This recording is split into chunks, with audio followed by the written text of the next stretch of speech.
Pelo sinal da Santa Cruz, livrai-nos Deus, nosso Senhor, dos nossos inimigos, em nome do Pai, do Filho e do Espírito Santo. Amém. A paz de Cristo e o amor de Maria estejam com vocês, conosco. Meu nome é Luciano, estou servo no grupo de partilha de profissionais Esperança, que em dias normais acontece todas as terças-feiras na Capela Universitária da UFES. Neste tempo também o Senhor deu a graça de servir o teu nome no Ministério de Comunicação Social da Renovação Carismática Católica da Arquidiocese de Vitória. Louvado seja Deus. E o tema de hoje, que o Senhor deu para este grupo de oração, é: diante da fornalha te adorarei. Este tema é muito propício e converge para os tempos em que estamos vivendo, podemos trabalhar um pouco mais este tema, observando a fornalha, Quais são as fornalhas dos nossos dias, sobretudo os atuais, Porque podemos perceber que essa fornalha pode ter um sinônimo de sofrimento.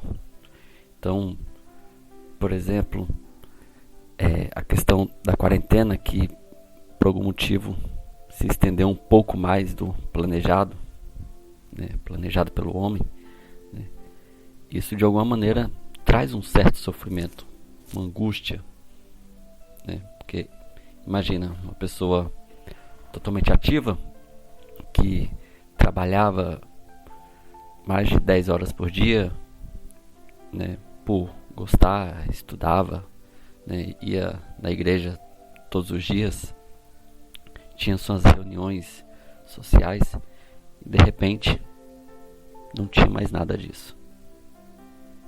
Possivelmente essa pessoa não se preparou para uma situação dessa e de fato vem um sofrimento.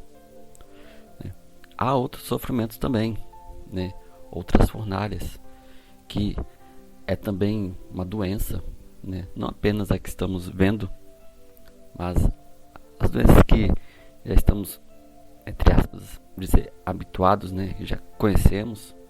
O desemprego também é uma fornalha, vamos dizer, que provoca um sofrimento. O término de um relacionamento também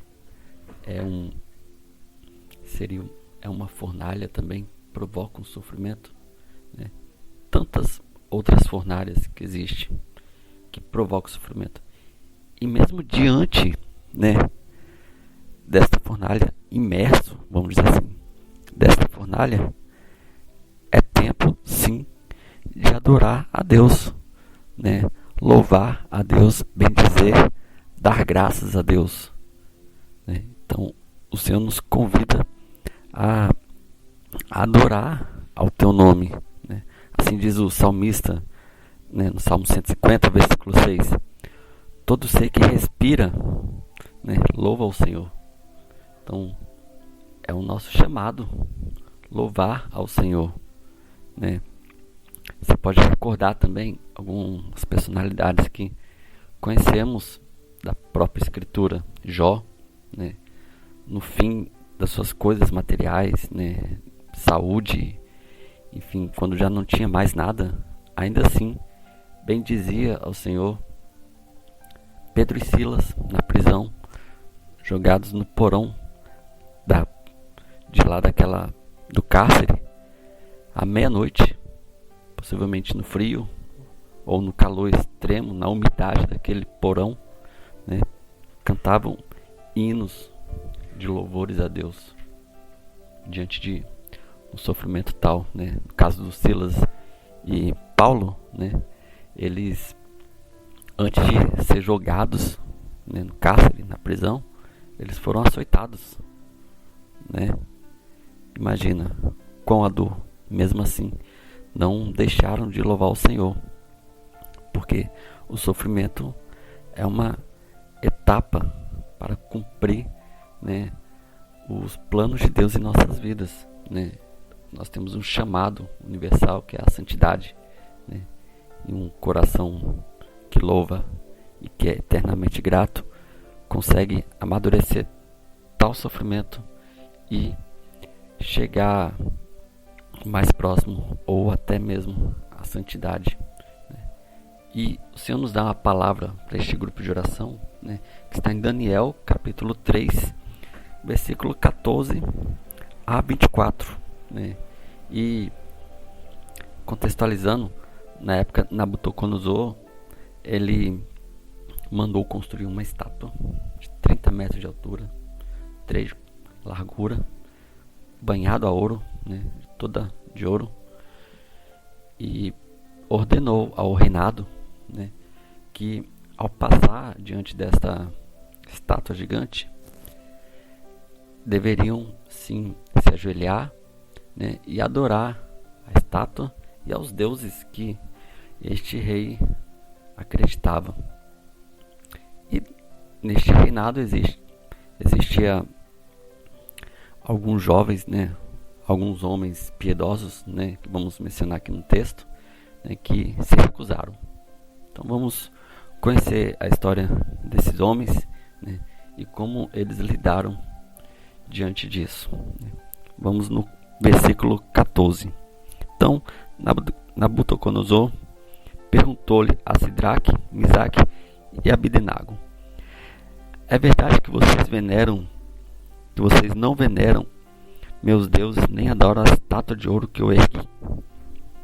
Então fiquem preparados, enquanto ouvirem o som da corneta, flauta, cítara, harpa, saltério, gaita e outros instrumentos musicais, vocês cairão de joelhos para adorar a estátua de ouro que eu fiz. Se não adorarem, na mesma hora serão jogados na fornalha ardente.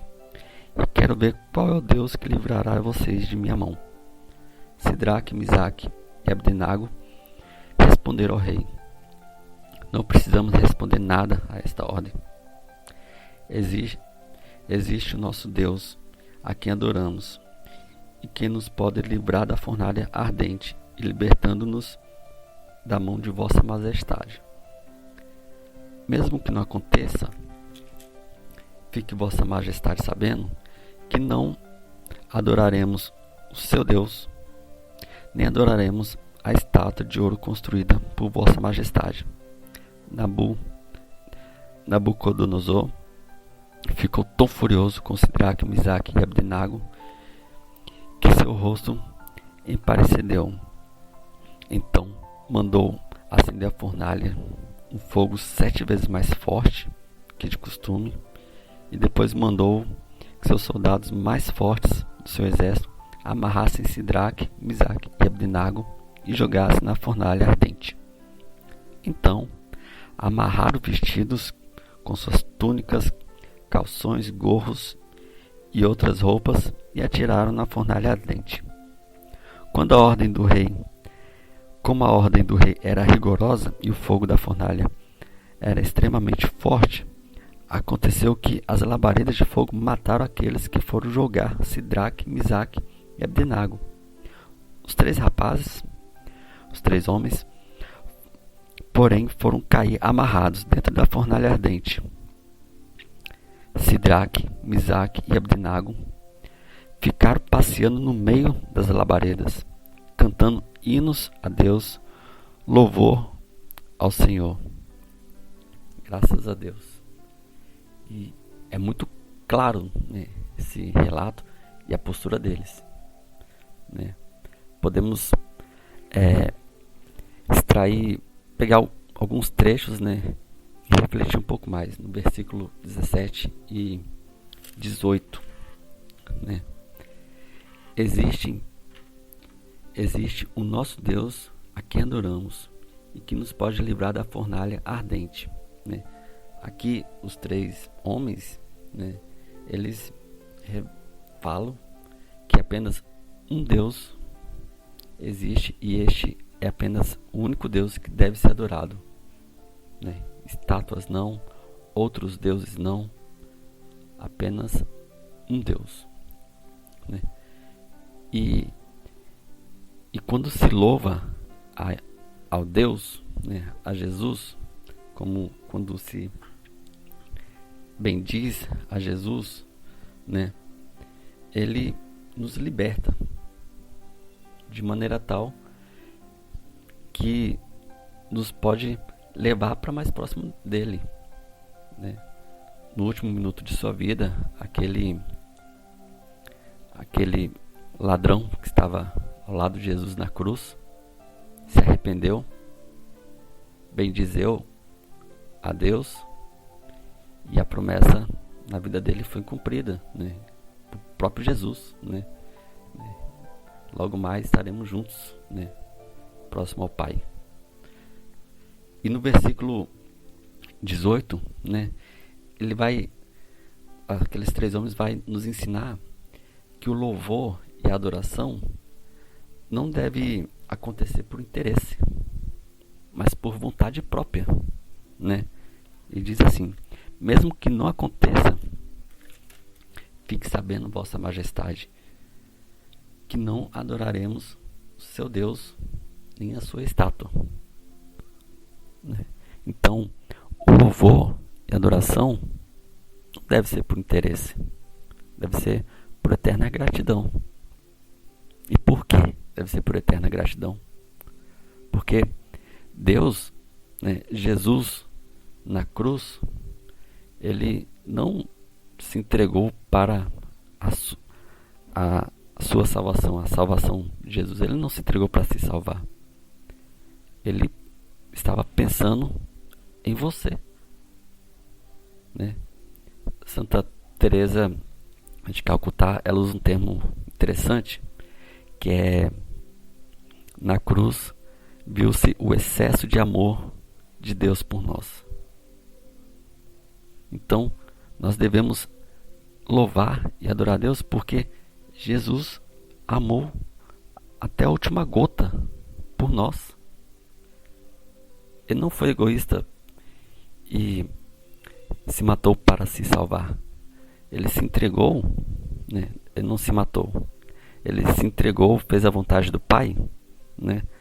Para redimir nossos pecados, né? Redimir os pecados dos nossos pais. Jesus, ele nos amou. Então,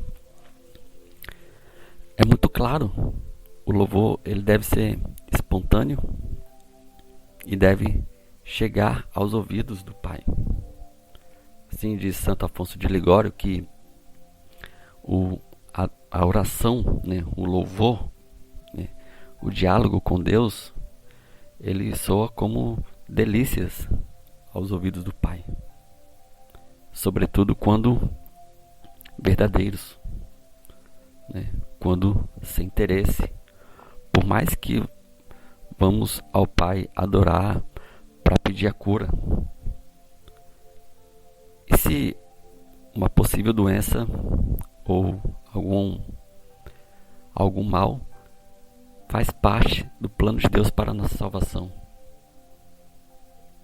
Por exemplo, né, uma doença fazer parte para a nossa purificação, né? Então, recorramos a Deus não por interesse pessoais, mas para que a vossa vontade seja feita, né? Que seja feita mesmo a vontade de Deus, né? E quando estava preparando esta pregação, né, vi uma visualização do sorriso da Santa Dulce dos pobres, né, de Santa Dulce dos pobres, né? E o sentimento que ficava é que o Senhor quer realizar o milagre, né, que justificou a canonização desta santa. Este milagre ele vai acontecer no grupo de oração Ressurreição, né? O milagre que justificou a canonização, né, um dos milagres é a cura do cego, né? Incrível que após exames, os exames entregados aos médicos e avaliados era de uma pessoa cega ainda, e a pessoa enxergava. Para os médicos era impossível ele continuar enxergando. Então, possa cair em nossos corações este desejo e estarmos abertos a esta cura, este milagre. E a gratidão, ela pode ser expressa, por exemplo, tendo como exemplo a própria irmã Dulce, né? Quando a sua irmã teve uma gestação um pouco de risco, né? Vamos dizer assim, complicações na sua gravidez, após esta fase, né? Após a normalização, a cura da sua irmã, ela, como ato de louvor, ela dormia sentada em uma cadeira de madeira. E isso aconteceu durante 30 anos de sua vida. Podemos recordar também São João Paulo II, que em louvor a Deus, um olhar direcionado a Deus e grato pelo amor dele, por ele, né, ele dormia no chão de seu quarto. Abria mão da cama macia, quentinha, e que abria mão desse conforto para louvar a Deus e dormia no chão. Muitas vezes quente, né? Ou muito frio em algumas situações. Ele se entregava a Deus desta maneira. E o Senhor nos pede um despertar para o louvor e adoração. Mesmo diante dos mais tristes males, né? De uma doença, de um desemprego, é tempo de louvar a Deus. E o Senhor nos deseja isso de nós. Faz parte não só adorar diante de uma tribulação, mas também, de fato, agradecer pelas coisas boas. E lembrar que as coisas boas é como um sinal de Deus em suas vidas. Então, louve a Deus pelas coisas boas, pelas graças recebidas, pelos milagres do dia a dia. Louve também pelos males que porventura apareçam. É tempo de louvar, né? E este tempo é agora, né? Esse período de quarentena estendida, né? É um tempo, é um kairos, vamos dizer assim, é um kairos propício para o louvor, mesmo que não converge para o meu querer, vamos dizer assim. É tempo de louvor, é despertar, assim diz a música, né? Desperta, povo meu, para o louvor e adoração. E assim possamos rezar também. Vamos rezar um pouco com a palavra, né? É só seguir no mesmo capítulo de Daniel 3, né? A partir do versículo 26, e bendizer ao nome de Deus, né? Senhor, bendito sejas tu, Deus de nossos pais. Tu és digno de louvor, e meu nome e teu nome é glorificado para sempre, Senhor. Eu te louvo, Senhor, porque em alguns momentos meus pais tiveram muitas dificuldades e não desistiram de mim, não desistiram do Luciano, né? Permitiram que a sua vontade acontecesse em minha vida, não desistissem de criar o Luciano. Senhor, porque tu és justo em tudo o que fizeste, e todas as tuas obras são verdadeiras, os teus caminhos são retos, e todos os teus julgamentos são justos. Senhor, eu te louvo porque tu és grande, e almejar a ti é o melhor caminho a seguir. Eu te louvo, Senhor, que o mal que possa vir sobre minha vida é para poder te louvar, te agradecer e te amar, Senhor. O bem que vem acontecer em minha vida, a graça, sim, seja sinal do teu amor comigo também, Senhor. Sim, Senhor Jesus, eu te louvo, Senhor. Neste nosso tempo, não há chefe, profeta, dirigente, nem holocausto, sacrifício, oferenda ou incenso. Não existe lugar onde te oferecer os primeiros frutos e alcançar a misericórdia. Mas com a alma despedaçada, espírito humilhado, sejamos aceitos como se viéssemos com holocausto de carneiro, touros e milhares de gordos carneiros. Senhor, que este tempo que estamos vivendo seja um tempo de purificação,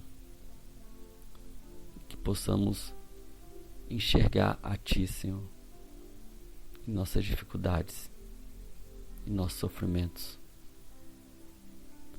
Bendigamos ao Teu nome, Senhor. Louvado seja Deus.